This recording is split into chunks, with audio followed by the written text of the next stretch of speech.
सभी भक्तात्माओं से दास की प्रार्थना है, अगर आपने हमारे और आपके चैनल पूर्ण परमात्मा को सब्सक्राइब नहीं किया है तो इसे सब्सक्राइब कर लें और इस घंटी आइकन पर क्लिक करके ऑल पर क्लिक कर लें ताकि दास जब भी कोई नई वीडियो डाले तो आपको नोटिफिकेशन मिल जाए। कर दे, छोड़ दे। जिन बातों से गुरु दुख पावे उन बातों को दूर भगावे। उनको फेंक देते, कितना अच्छा लगता, छोड़ दे उन सब चीजों ने। अब जैसे शुगर के मरीज को अब मीठा तो अच्छा लग गया उसने, और डॉक्टर कहे भाई शुगर तो मरीज ये मीठा नहीं खाएगा, ना मिठाई ना चीनी, और वो फिर भी डॉक्टर की आज्ञा का पालन नहीं करता तो मरेगा फिर, और क्या इलाज है। तो चीनी मीठी तो लग रही है, इसमें कोई शक नहीं, मीठी भी है, लेकिन उसके लिए विष है। तो ऐसे ही भक्ति मार्ग में गुरु जी की आज्ञा का पालन ना करना विष के तुल्य आपकी भक्ति को नष्ट कर देता है। गुरु के सम्मुख वचन ना कहे सो ससरैनी गैनी सुख ले। गुरु जी के सामने एंड बैंड नहीं बोला, क्योंकि गुरु जी के सामने जैसे भगवान के पास जाना होता है ऐसे ही दृष्टिकोण से आना चाहिए। अपनी फरियाद करे, जो भी आदेश हो श्रोधार्य करे और चल पड़े, चाहे मन कुछ भी सोचता रहे, क्योंकि परमात्मा अंतर्यामी है, आपके सब दुखों से परिचित है, और वो आपके जितनी श्रद्धा आपकी होगी उतना ही निवारण आपको साथ साथ रिजल्ट देते रहेंगे। तो आपने समर्पण और श्रद्धा बढ़ानी है, उसके बढ़ाने के लिए आपको यहाँ बुलाया जाता है, भक्ति कराई जाती है, दान पुण्य करवाया जाता है, सेवा करवाई जाती है, ताकि आपकी श्रद्धा जितनी बढ़ेगी उतना ही प्रभु आपके संकटों का निवारण समांतर करता रहेगा। अब जैसे आप यहाँ आए और आते ही आपको ठीक कर दिया, आप ना हो भूल गए भी यहाँ, क्योंकि हमने देखे झाड़े लवानी है, झाड़े लवाए लाया, हो गया, आराम हो गया, बस ये क्या वहाँ जाना नहीं भूल कर फिर। तो यहाँ आते भी आपको सुख दिया जा सकता है, लेकिन ये परमात्मा चाहते हैं कि ये बच्चा आते कुछ तो राहत अवश्य देगा, ताकि आपका विश्वास बने। और आप पर आज कलयुग में आगे हो इतने पाप है, गिनती नहीं। एक सुख थोड़ा बहुत मालिक अपनी तरफ से अवश्य देता आपको, फिर 100 संकट और हैं अभी तो आपके ऊपर बैलेंस, वो भी निवारण करवाने हैं। तो फिर आपको बुलाया जाता है कि आप महीने में एक बार अवश्य आइए।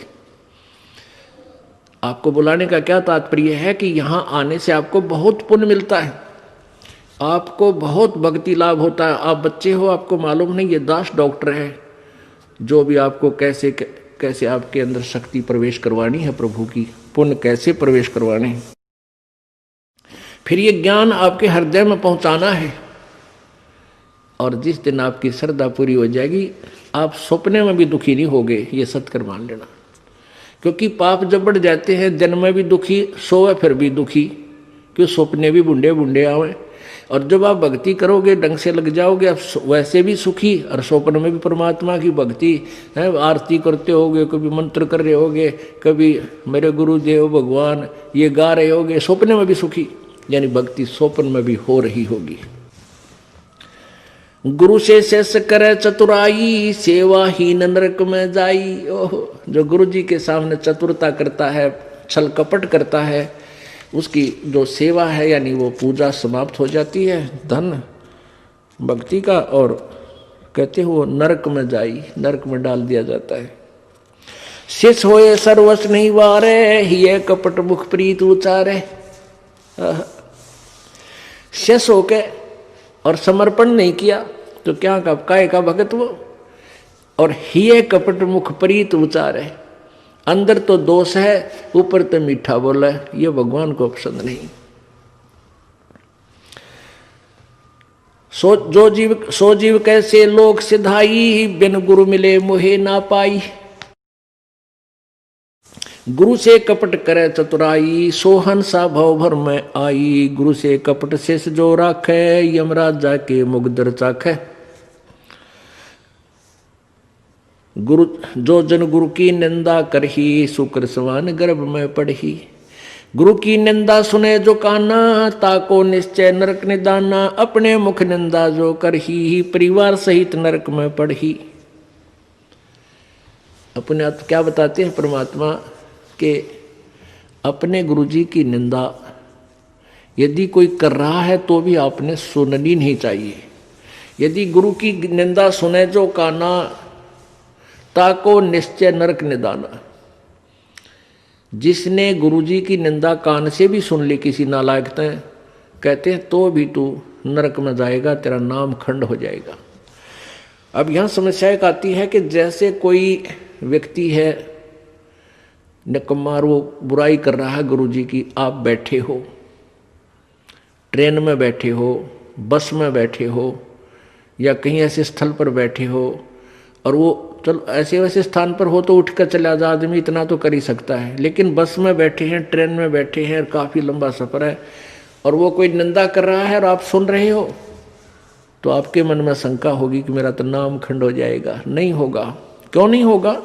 क्योंकि सुनने का अर्थ ये है जैसे कोई आपके गुरुजी की बुराई कर रहा है, आप सुन रहे हो, लेकिन आपके हृदय में वो नहीं समा रही है कि वो सच ठीक कह रहा है। आपका मन ये कह रहा है ये अनजान व्यक्ति है, इसको पता नहीं, ये वैसे ही कह रहा है। आपके हृदय में उसके हाँ में हाँ नहीं बनी, तो आपने सुनकर भी नहीं सुनी। ये इनमें बहुत अंतर होता है एक एक बात में। और यदि आप उसके कहने से आपके हृदय में ऐसा आ गया कि हो सकता है हमारे गुरुजी ने ऐसा गलत काम कर ही दिया हो, तो आपने सुन ली, वो सुन ली, और आपके मन में स्वप्न में भी नहीं आए कि ये जो कह रहा सच्ची हो सकती है, तो आपने नहीं सुनी, तो आपको दोष नहीं। गुरु की निंदा सुने जो काना, ताको निश्चय नरक निदाना। अपने मुख निंदा जो करही, परिवार सहित नरक में पड़ही। गुरु को तजय भजय जो आना, ताक पशुआ को फोकट ज्ञाना। ओए होए, अपने गुरु को छोड़कर और दूसरे में आस्था बनाता है। अब जैसे आप किसी भी कोई भी आपको इस भक्ति मार्ग का ये ज्ञान दास से सुनकर आपको कोई सुना रहा है भक्त, और आपकी श्रद्धा उस भक्त में हो जाती है, वो हो तो बहुत अच्छा है, बहुत प्यारा है, और उससे के चरण छूने लग जाए और उसी के ऊपर आसक्त हो गए, तो आपका गुरुजी से नाम खंड हो गया। इस दृष्टिकोण से परमात्मा कहते हैं गुरु को तजय भजय जो आना, ता पशुआ को फोकट ज्ञाना। उस पशु ने को कोई ज्ञान नहीं है, वो भक्त नहीं है। जो अपने गुरु को छोड़कर दूसरे में ठीक श्रद्धा बनाता है, उसमें आसक्त होता है, उसी को पूजा शुरू कर देता है। अब पुण्यात्माओं, एक एक पॉइंट पर बहुत गहराई सोचना है। अब कोई भक्त ज्ञान सुना रहा है, बहुत अच्छी बात है, उसके द्वारा सुने ज्ञान पर अमल करे और उससे कहे भाई मुझे भी गुरुदेव के पास ले चलो, मेरा कल्याण करा दो। और आपने नाम ले रखा है और फिर कोई चर्चा चलती है, ऐसी कोई बात नहीं, फिर भी सुनो। और कोई पुराना भक्त है, वो अच्छी अच्छी बातें बताएगा तो बहुत अच्छी बात है, गदगद हो जाओ कि मेरे गुरुजी ने कितना अच्छा ज्ञान दिया हुआ इस बच्चे को, भाई को, बहन को, और ये सब गुरुजी का ही दिया हुआ ज्ञान है, इसका नहीं है। तो उसमें आपको एज ए भाई यानी गुरु भाई गुरु बहन, तो आपकी श्रद्धा हो सकती है, लेकिन अन्य दृष्टिकोण से, क्योंकि हम फिर उस पर इतना आसक्त हो जाते हैं, उसको फिर प्रणाम करने लग जाते हैं, बड़ा अच्छा भगत से। तो ऐसे ये बीमारी हमारे भगत समाज में पड़ी रही और इसका लाभ ये काल उठा गया। जैसे कमाल था, कमाल वो मुर्दा जिंदा किया था प्रभु ने। एक दरिया में बहता हुआ एक मुर्दा शव जा रहा था 12-13 वर्ष के बालक का, और एक शेख तकी था सिकंदर लोधी, दिल्ली के बादशाह का धार्मिक पीर।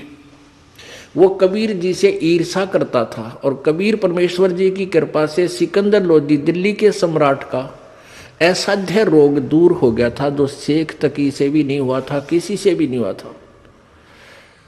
जिस कारण से सिकंदर लोधी की आस्था कबीर जी में घनी हो गई थी।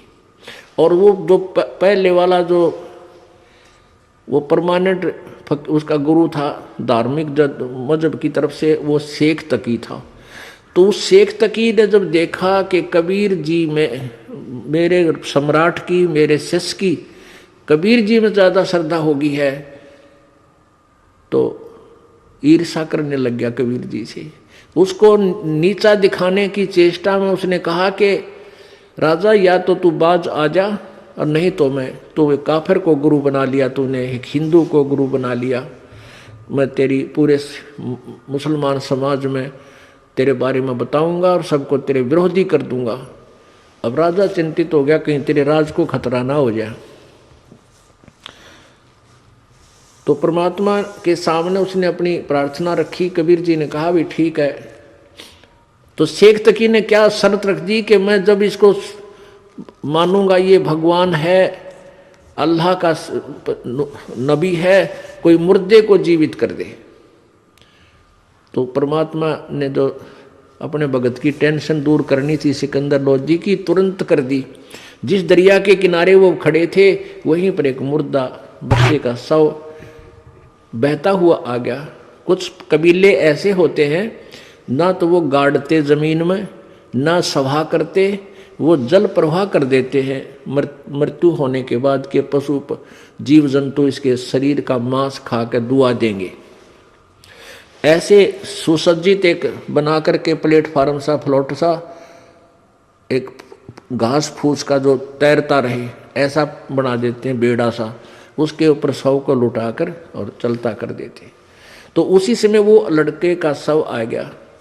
परमेश्वर कबीर जी ने अपनी शक्ति से उसको जीवित कर दिया था। तो सभी ने कहा कमाल कर दिया, कमाल कर दिया। उसका नाम कमाल रख दिया और उस बच्चे को अपने साथ अपने बालक रूप में, शिष्य रूप में रख लिया। अब वो युवा बालक हो गया। कुछ दिनों के बाद 10-15 साल में 20-25 वर्ष की आयु का हो गया।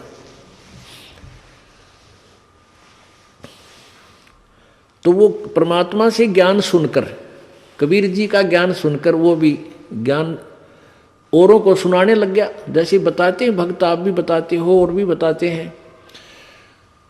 अब जवान लड़का था, अच्छी आवाज थी, बढ़िया गला था, परमात्मा की वाणी गा गा के इतने सुरीले ढंग से सुनावे। तो जो परमात्मा कबीर जी के शिष्य थे वो 64 लाख, उनमें से बहुत सारे कमाल जी के ऊपर आसक्त हो गए। ओहो कमाल तो भाई कमाल है, तेरा नाम भी कमाल, तेरा काम भी कमाल, और भाई तो गुरु जी से भी बढ़कर हो गया। ओहो आप तो गुरु जी से भी अच्छी जो है ना ज्ञान सुनाते हो। अब इस बात से वो कमाल फूल गया, वो यानी उसमें अभिमान छा गया। और कबीर जी परमात्मा उसको बार बार धिक्कारते थे, उसको धमकाते थे कि निकम्मे तू अपना कर्म बना ले और प्रभु मत बनाए। लेकिन ये प्रभुता की भूख इतनी बुरी होती है, जीव नरक जाना स्वीकार कर लेगा, प्रभुता छूटे नहीं। कहते हैं राज तजना सहज है, सहज त्रिया का नेह, और मान बढ़ाई ईर्षा दुर्लभ तजनाई। और जब तक ये नहीं तजे जाएंगे इतना भगवान नहीं मिले। तो हम निकले भगवान के लिए, हमें पता है मनुष्य जीवन मिला भगवान प्राप्ति के लिए, और फिर उसमें कोई वस्तु बाधा उसने फेंक दे तुरंत तोड़ के, उसको एक तरफ फेंके तो भगवान मिला। लेकिन उस कमाल ने परमात्मा के आदेश का पालन किया नहीं, तो प्रभु ने उसको धमका दिया। वो वहां से निकलकर परमात्मा से रुष्ट होकर, अक्षुब्ध होकर, खिन्न होकर के वहां से निकल गया और जाके कहीं दूर देश स्थान पर रहने लगा, जहां के वो नालायक भक्त गुरुजी के शिष्य उसको चाहते थे, वहीं चला गया, वहां रहने लग गया। अब वहां रहा, उसने एक छोटा सा आश्रम बना लिया। अब पुण्यात्मा समर्थ जो कार्य करता है कोई जीव नहीं कर सकता।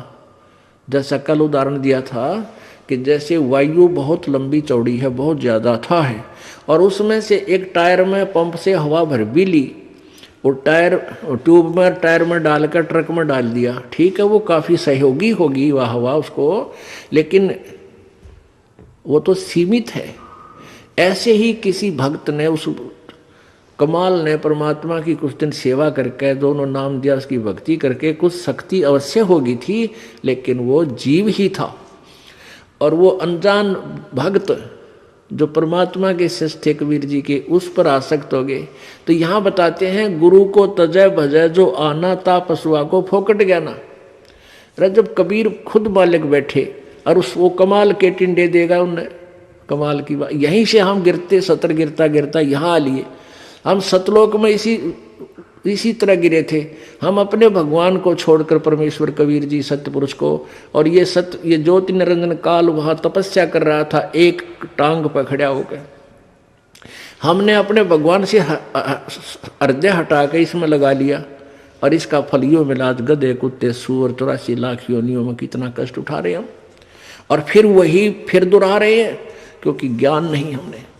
तो उसने क्या किया, कमाल ने वहां रहने लगा। अब जो भक्त परमात्मा के पास आते थे उनको सुख होया करता खूब। अब वो चेले बन गए कमाल के। अब 5-4 वर्ष तो उनके काम ठीक चले, क्योंकि जो हैंडपंप से पानी उन्होंने ले लिया था वो जब तक चला, उनकी पुण्य कमाई, तब तक तो वो दुखी हुए नहीं। फिर कोई काम उनका होने लगा नहीं, तो धीरे धीरे वो कमाल से भी हट गए। अब कमाल ने 5-4 और चेले रख रखे, अपने आश्रम में रख रहे। तो वो कहने लगे, गुरुजी यहाँ भगत तो आने ही बंद हो गए। तो उन्होंने कहा, भाई यूँ करें कि गुरुजी का जन्मदिन मनावांगे कल, जेठ की पूर्णमासी आ गई, सब न कह दे भाई, कल जेठ उतरते की पूर्णमासी है और गुरुजी का प्रगट दिवस मनाएंगे, और खीर खार बनावांगे, भंडारा करेंगे, सभी गांव वालों दूध लाइयो, दूध पहुंचाना। अब पहले कोई समागम करता था तो गांव वाले खुश होकर दूध ले जाते थे और ठोक देते थे ड्राम के ड्राम। अब किसी का लाभ होया नहीं, सारे की बयान बैठी होगी, दूध रहा ना ढंगता, तो सब कपटी हो गए। अब सब ने सोचा भी बखत से दूध डालावांगे, और ना डालकावांगे तो यू नाराज हो जाएगा, कदे शराब स्वरूप ना दे दे। कमाल है। और प्रत्येक के मन में, क्योंकि परमात्मा कबीर जी खेल खेलते हैं।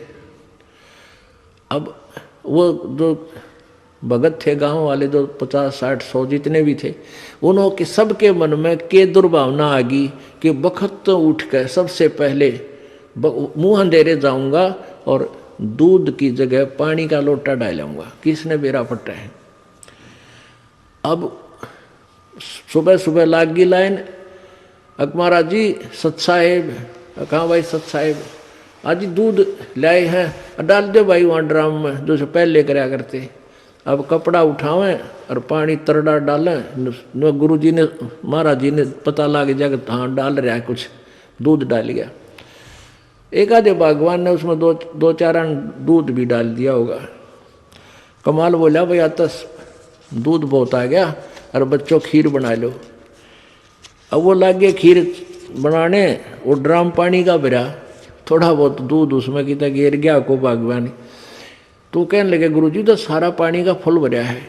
कमाल बोला, झूठ बोलो, देखा जाएगा सारा पानी का भरा, किसकी खीर बनी थी। इतना शर्मिंदा हो गया, रात्रि में उस आश्रम ने छोड़ के पता नहीं कित मरिया जाके छोड़ चल गया। तो इस प्रकार परमात्मा कहते हैं, अब आप भी मरिया और उन शिष्यों, उन पुण्यात्माओं को ले डूबा, नकमी आत्मा जो परमात्मा से जुड़ी थी। गुरु को तजय भजय जो आना, तापसुआ को फोकट ज्ञाना। गुरु से बैर करे शिष जोई, भजन नास और बहुत बिगोई। पीढ़ी सहित नरक में पढ़ी, गुरु आज्ञा शिष लोप जो करही।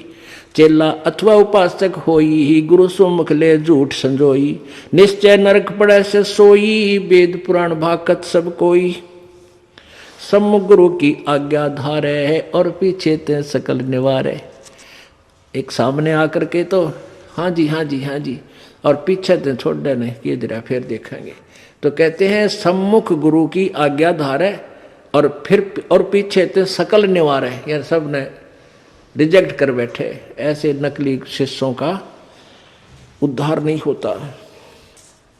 सोच से घोर नरक में पड़ही, रुद्राद पीवे नहीं तरही। मुख पर वचन करे परवाना, घर पर जाए करे विज्ञाना। मुख पर तो सारी बात माने, और घर पर जाकर चौधरी पाक अपने हिसाब से सेटिंग करो ना, नहीं ऐसे ठीक नहीं, गुरु ये ऐसे होना चाहिए। तो परमात्मा कहते हैं आप जीव हैं, और जीव संज्ञा में ही रहना चाहिए आपने। परमात्मा की आज्ञा में कोई भी दोष नहीं निकालना चाहिए, फाइनल हो। अब गुरु जी की आज्ञा देगा आपको, हम क्या आज्ञा देते हैं भाई? बीड़ी मत पीना, शराब मत पीना, तम्बाकू मत पीना, बुराई ना करना, चोरी मत करियो, रिश्वत मत लेना, भगवान पर विश्वास रखना, भक्ति करना, आनुपाशा मत करना। और ये सारी ही ना करने की है और ये आज्ञा पालन करने की है। और ये भी नहीं करोगे फिर भगत कैसे? व्यर्थ। मुख पर वचन करे परमाना, घर पर जाए करे विज्ञाना। जहाँ जावे ता निंदा करही, सोच से घोर नरक में पड़ही। ऐसे शेष को ठाहर नाही, गुरु विमुक्त लोचत मन माही। वेद पुराण कहे सब साखी, साखी शब्द सब है यूं बाकी। मानुष जन्म पाए कर खोवे है, सतगुरु विमुखा युग युग रोवे। अब सतगुरु से विमुख होने वाला कहते हैं युग युग रोएगा।